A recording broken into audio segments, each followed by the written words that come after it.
heard it. Hey guys, it's Wolfie. We're going to learn how to do HDR images today. Basically right here, I don't know what the hell this thing is, but it looks cool and make a great HDR image.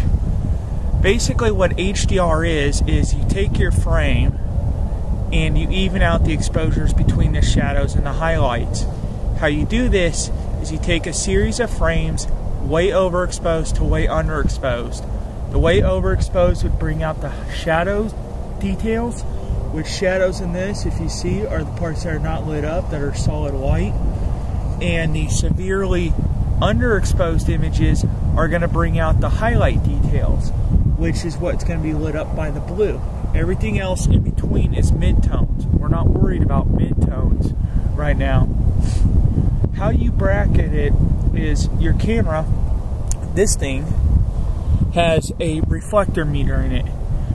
You can either do bracketing mode and set it in manual and get the perfect exposure, then it'll go 2 stops under and 2 stops over, or you can do like I do and manually bracket it.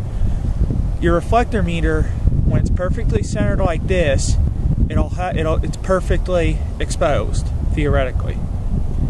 The more to the right it goes,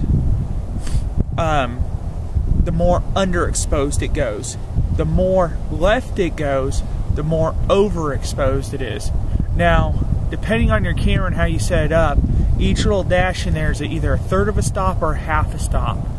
So, for purposes of this demonstration, we'll take one shot, frame it up,